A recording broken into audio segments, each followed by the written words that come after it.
Filhos e filhas de Deus, boa noite. Paz seja convosco. Assente-se, por favor. Está conosco o pastor Luiz Santiago, nosso amigo do ministério, fazendo parte conosco aqui da igreja. Pastor Ronaldo com sua família. Está trabalhando já, né, Ronaldo? Fazendo parte aí com a turma. Isso é muito bom. Nós estamos aí prontos para receber mais do Senhor. Hoje nós vamos falar sobre salvação. Amém? Mês de novembro é o mês quadrangular. Dia 15 de novembro de 51, na cidade de Boa Vista, em São Paulo, foi fundada a Igreja do Evangelho Quadrangular pelo pastor pastor Haroldo William.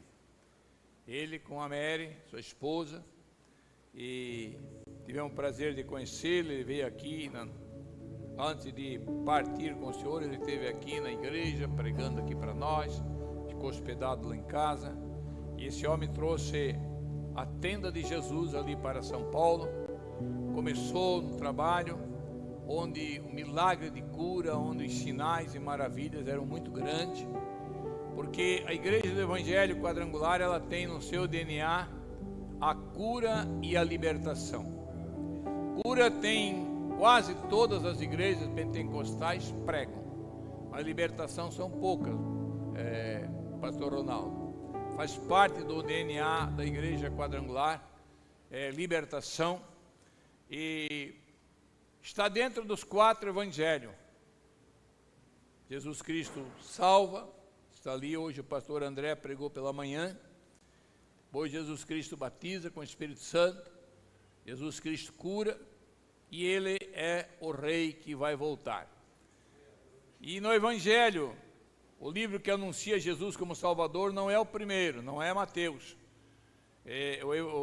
O Evangelho é Lucas, no capítulo 2, eu gostaria que você abrisse a escritura ali, capítulo 2 de Lucas. Quero ver alguns versículos aqui, para nós podermos falar um pouquinho desse Evangelho maravilhoso que é a salvação. Jesus Cristo como Salvador da humanidade. No capítulo 2 de Lucas, eu vou estar lendo na versão revista e atualizada, a partir do versículo 8, diz assim: os anjos e os pastores. Havia naquela mesma região pastores que viviam nos campos e guardavam o seu rebanho durante a vigília da noite. E um anjo do Senhor desceu onde eles estavam, e a glória do Senhor brilhou ao redor deles, e ficaram tomados de grande temor. O anjo, porém, lhe disse: não temais, eis que vos trago boas novas de grande alegria, que o será para todo o povo. Presta atenção, alegria para todo o povo. É que hoje vos nasceu na cidade de Davi o Salvador, que é Cristo, o Senhor. Isto vos servirá de sinal: encontrareis uma criança envolta em faixas e deitada em manjedoura.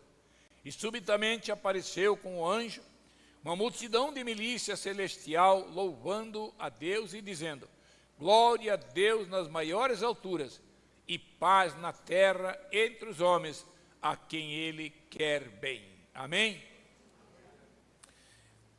Quando a Bíblia fala de salvação aqui nesse texto, fala de salvação da alma. O homem estava, sua alma completamente condenada eternamente. E condenação significa uma sentença, algo a ser pago por alguém por ter cometido uma falha. Mas Jesus não veio salvar sua alma, porque Ele foi o Criador, junto com o Pai e com o Espírito Santo, de todas as coisas que existem, nos céus e na terra. Ele foi o arquiteto dessa máquina chamada ser humano, obra-prima da criação. Foi Ele que arquitetou, pastor Paulo. Foi Ele que nos fez. Foi Ele que nos fez, pastor Santiago. Essa cabeça que ela pensa e tudo age. levanta a mão, e ela levanta, anda para trás, anda, vai para frente, vai. Isso é imediato, essa máquina foi ele que arquitetou. E um dia eu estava conversando com um psiquiatra, ele disse assim: seu Leodoro, eu estudei a mente. Ele disse, eu conheço a mente humana. Eu disse para ele, e eu conheço quem fez a mente humana. Ele me olhou assim, disse, eu sei que o senhor é médico e eu respeito, e nós estamos aqui para conversar com o senhor, mas eu conheço quem fez a mente humana. E, amado, só ele pode mexer nisso aqui, ó. Essa cachola, que nós chamamos de cachola, tá? Só ele consegue a mudar isso aqui. E além da salvação da alma, ele salva tudo aquilo que se estivermos sendo vítima, doenças, perigos. Ele salvou o povo hebreu lá do Egito, da mão de Faraó, salvou dos midianitas, salvou dos filisteus e amonitas, salvou dos babilônicos através de Ciro, que não era nem servo dele. E se eu quero que você salve meu povo dessa escravidão terrível, que ficaram aqui 70 anos, ele usa quem ele quiser para salvar quem ele quer. Um dia Moisés falou com ele. Moisés era um camarada que tinha uma comunhão tremenda, e eu admiro a ousadia de Moisés. Moisés disse, Senhor, se tu não for comigo, eu não vou levar esse povo para frente. E Deus disse assim, Moisés, eu tenho misericórdia de quem eu quiser ter misericórdia. E não tenho misericórdia de quem eu também não tiver. Então, quem ele não tiver misericórdia, eu acho que precisa ter, pastores, e meus amados irmãos e líderes, precisa ter um coração muito perverso, e uma mente muito contaminada para Deus não ter misericórdia. Porque se nós olharmos para o amor de Deus, para a misericórdia de Deus, se olha para esse cara aqui no altar, pregando, 36 anos, Eduardo, na mesma Bíblia. E acho que não usei ainda 2%. 36 anos, esse cara que não tinha como parar para falar alguma coisa para alguém. Esse cara que não tinha como ele sentar 2 minutos para ouvir alguém. Não dava. Eu sou de natureza impaciente. Eu tenho que andar, tenho que me mexer, eu tenho que correr. E para mim, tempo sempre foi dinheiro. E dinheiro só não corre atrás quem é maluco. Porque dinheiro é necessário para a gente poder sobreviver. Não é mesmo? Nessa terra precisamos de dinheiro. Então, como eu nasci muito pobre, eu precisava sobreviver, eu tinha que correr atrás de dinheiro. Mas um dia o Senhor disse assim, ei cara, vem aqui.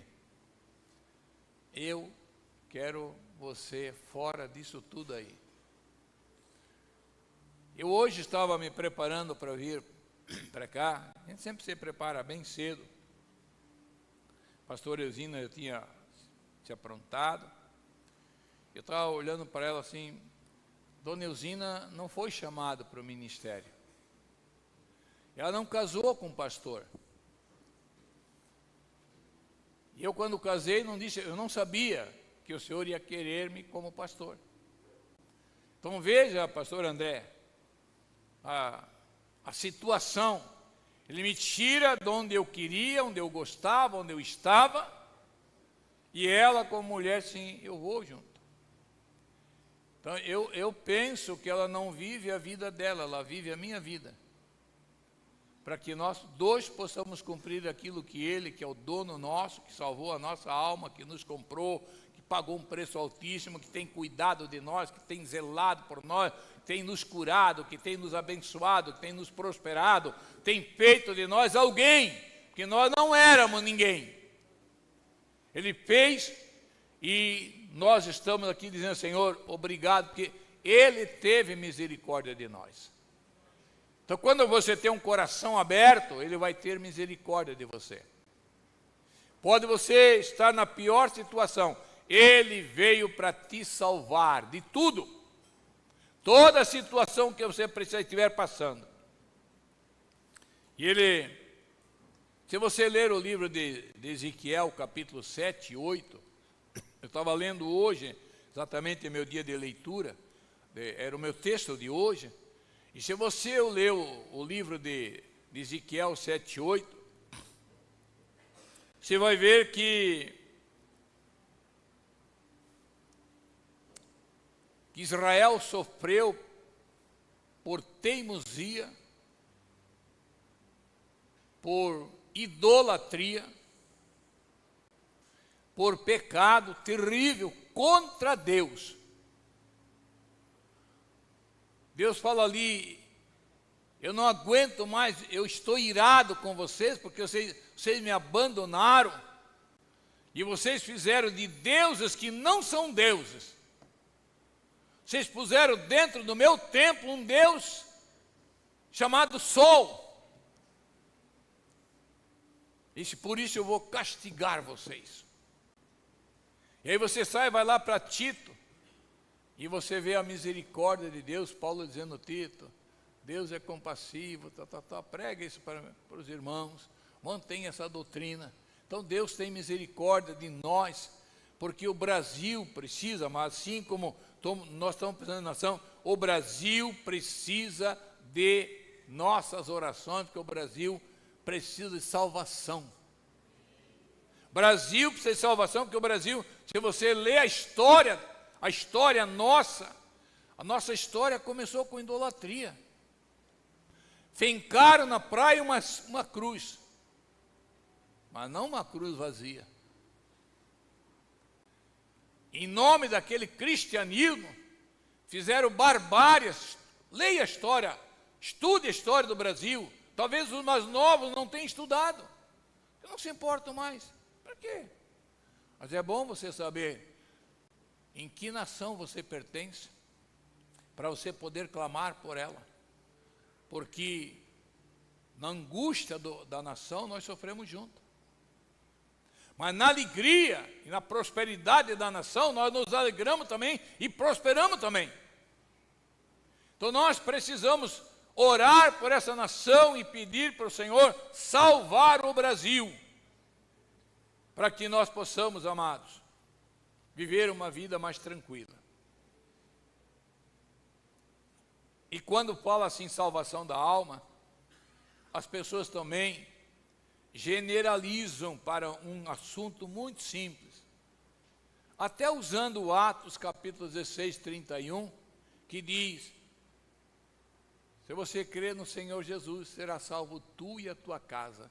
E aí as pessoas: estou salvo, aceitei Jesus, estou salvo, e agora, eu vou pintar e bordar. Olhe para a Bíblia, irmão, leiam, por favor, leiam, vocês que não têm hábito de ler, leiam isso aqui. Pastor hoje, pastor André falou, até a genealogia, né? Que todo mundo que lê a Bíblia, eu leio todo ano, de Gênesis a Apocalipse, todo ano, cada ano eu procuro uma versão, mas eu leio todo ano a genealogia inteira. E as pessoas geralmente pulam a genealogia. Quando você pula a genealogia, você não sabe de quem você é, você não sabe a quem você pertence. E nós precisamos saber por que foi deixado tudo aquilo ali, para saber quem é de quem. E você precisa também saber que você, em Cristo Jesus, é do Senhor Deus Todo-Poderoso. Essa é a nossa genealogia. Nós nascemos em Cristo. Nascemos do papai e mamãe, carne, sangue, mas nós nascemos de Cristo na água do batismo e no Espírito Santo. Quando nós recebemos o Espírito Santo, nós passamos a ter uma nova identidade, nós passamos a ter a natureza divina. Você tem? Se você tem a natureza divina, você não pode fazer coisas que você está fazendo que Deus não faz. Estão entendendo? Quem tem a natureza divina só faz aquilo que é divino. Senão, está fora dos parâmetros. E aí as pessoas simplificam. Tudo bem, vamos deixar a salvação bem simples. Mas tem situações que podem comprometer a nossa salvação. Uma pessoa que é saudável não significa que ela sempre será saudável. Vai depender do ambiente e do tempo. Ela pode adoecer também, ou não pode? Pode adoecer também. Porque homens bons tornam-se maus. Porque profetas, pastores, ministros viram bruxos. Porque mudam de lado. Não vamos procurar exemplo no mundo secular aí não. Nós vamos procurar no mundo sem lei, no mundo pecador. Vamos ficar dentro do nosso mundo bíblico. A Bíblia, por exemplo, ela mostra que Absalão, príncipe de Judá, herdeiro do trono, virou inimigo do próprio pai e perdeu o trono. Sabe por quê? Você já leu a história? Não, né? Você pulou. O que interessa aí isso aí? Qual foi a causa dele? Perder o trono. Amargura. Amargura, porque foi ofendido pelo seu irmão Aminon, que praticou incesto com sua irmã Tamar, e o pai, como rei, não reprimiu, não puniu, não tomou atitude, e aquilo feriu Absalão, que acabou matando Aminon por ódio, matou o infrator. É assim que age aquele que não caminha dentro de um padrão divino, cuidando da sua salvação. Assim, muitas pessoas chamadas por Deus mudam de lado e se dispõem a interpretar papéis que não são seus, porque endurece o coração e não consegue administrar os acontecimentos, sejam eles corriqueiros ou sejam eles anormais. Você não consegue administrar, e aí tem alguém que sabe administrar isso. Assim como Deus chama e deseja que o cumpramos em nossas vidas, o inimigo também contrata atores para o propósito dele. E a pessoa fácil de aceitar o papel é uma pessoa ferida. Ela aceita muito facilmente o papel de ator do inimigo. Satanás recruta para o seu exército pessoas que se recusam a serem saradas pelo perdão.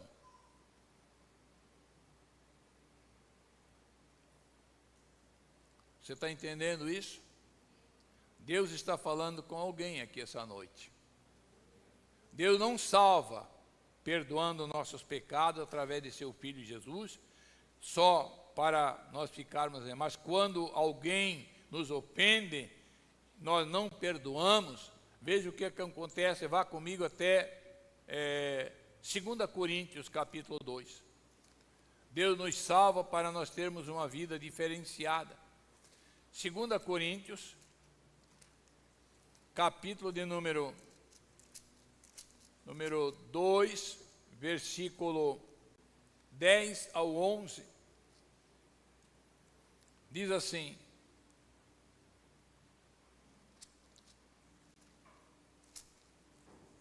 Segunda Coríntios, capítulo 2, versículo 10 ao 11, diz assim: a quem perdoais alguma coisa, também eu perdoo. Porque de fato, o que tenho perdoado, se alguma coisa tenho perdoado, por causa de vós, o fiz na presença de Cristo, para que Satanás não alcance vantagem entre nós, pois não lhe ignoramos os desígnios. Sabe por que você deve perdoar seu irmão? Alguém ofendeu? Ah, mas pastor, crente não ofende ninguém. Jesus falou assim: o vosso inimigo é da sua própria casa. Ele falou. Sabe por quê? Aqueles caras lá do Rio, aqueles traficantes lá, eu não convivo com eles. Eles nunca vão me ofender. Traficante não me ofende. Adúltero, prostituto, drogado, isso não me atinge, não convive comigo. Quem convive comigo são vocês. Quem pode me ofender? Vocês. Quem pode ofender vocês? Traficante? Não, eu. Eu vivo com vocês. Então, quando eu falo inimigo, não é que nós sejamos inimigos, mas nós podemos nos emprestar a Satanás, fazermos o papel dele, interpretarmos o que ele quer e machucamos nosso irmão, e quando somos machucados, não perdoamos. E Paulo disse: eu estou perdoando, e se eu perdoo alguém, é para que Satanás não leve vantagem entre nós. Então, captando aí? Por que Paulo toma essa atitude? Mateus capítulo 6, volta um pouquinho aí. Mateus capítulo 6, versículo 14 e 15, diz assim: porque se perdoardes aos homens as suas ofensas, também vosso Pai Celeste vos perdoará. Se, porém, não perdoardes aos homens as suas ofensas, tão pouco vosso Pai vos perdoará as vossas ofensas.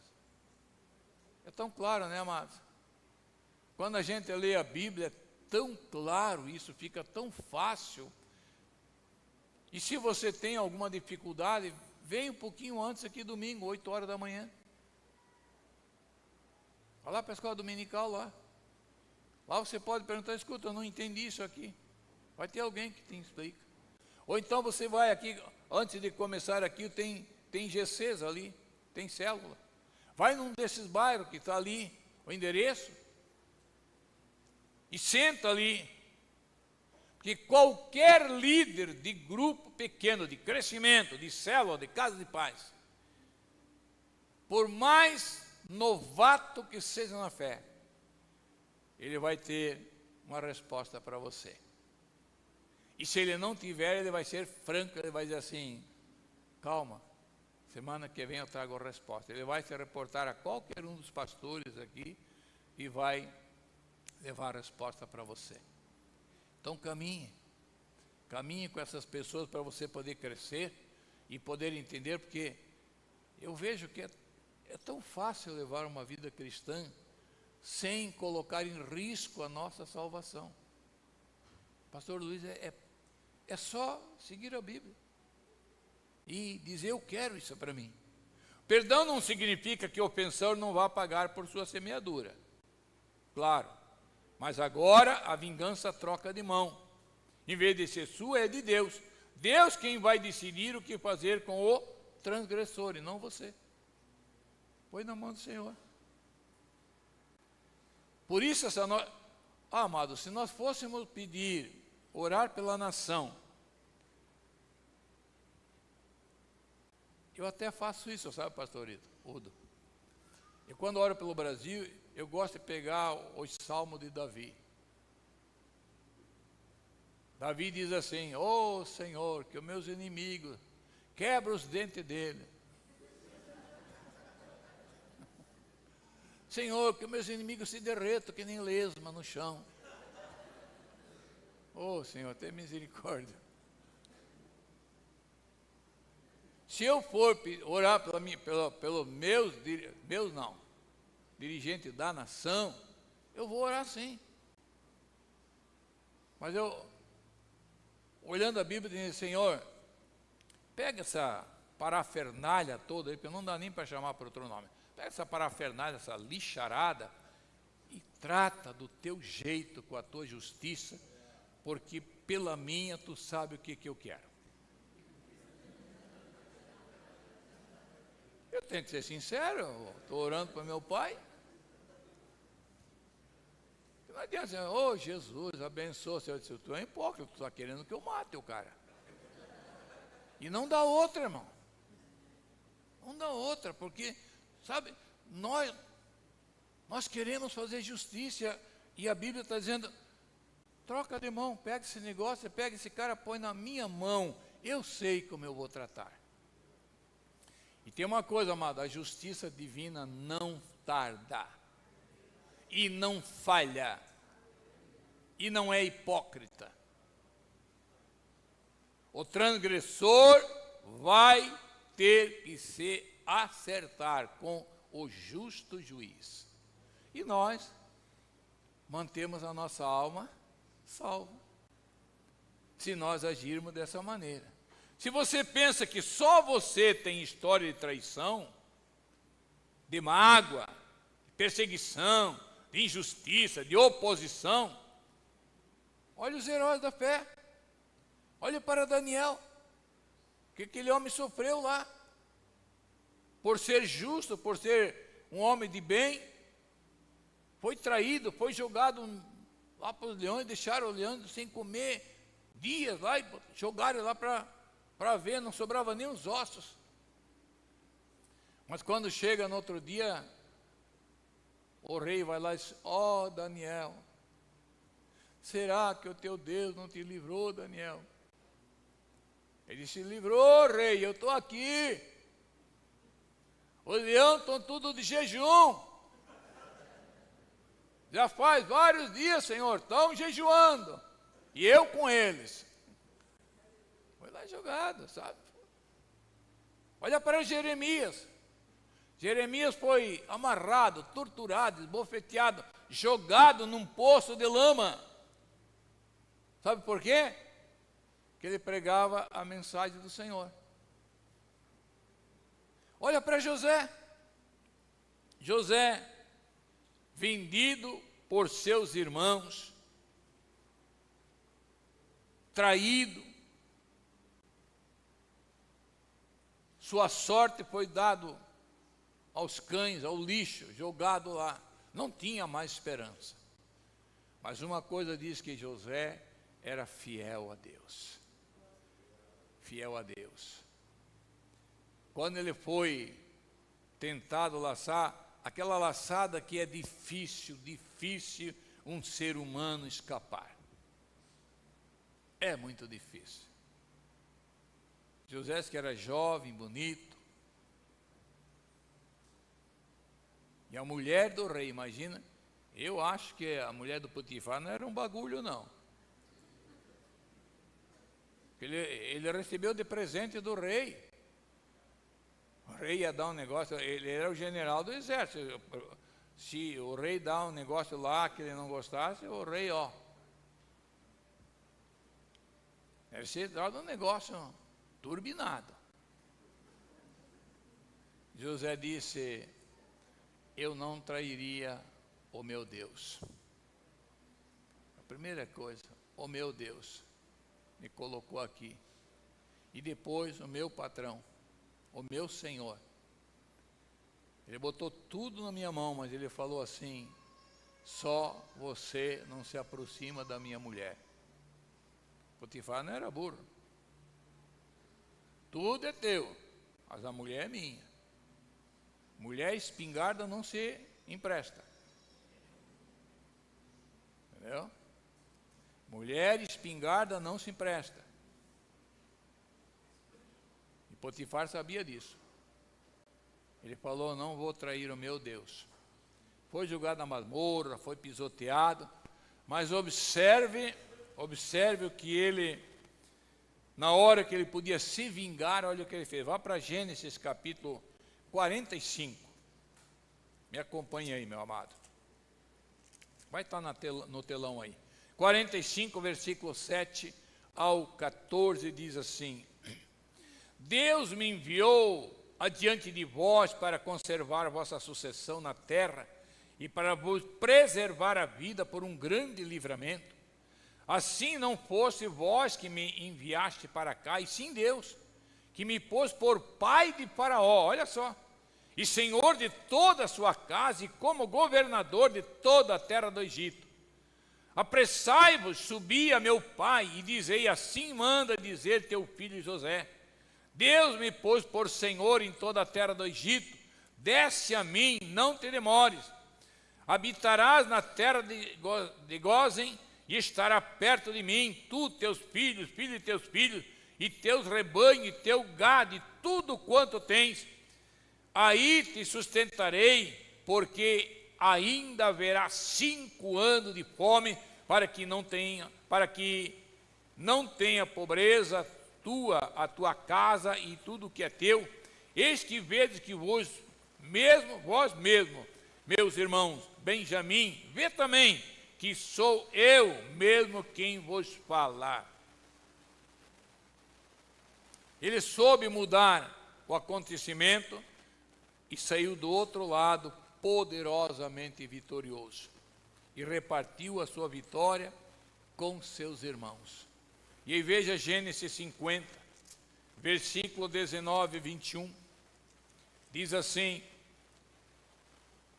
respondeu-lhe José: não temais, acaso estou eu em lugar de Deus? Olha, ele podia agora, chegou a minha vez de me vingar. Estou eu no lugar de Deus? Aí ele diz: vós, na verdade, intestaste o mal contra mim, porém Deus o tornou em bem para fazer, como vedes, agora que se converte, que conserve muita gente em vida. Não temais, pois eu vos sustentarei, e a vós outros e a vossos filhos. Assim os consolou e lhes falou ao coração.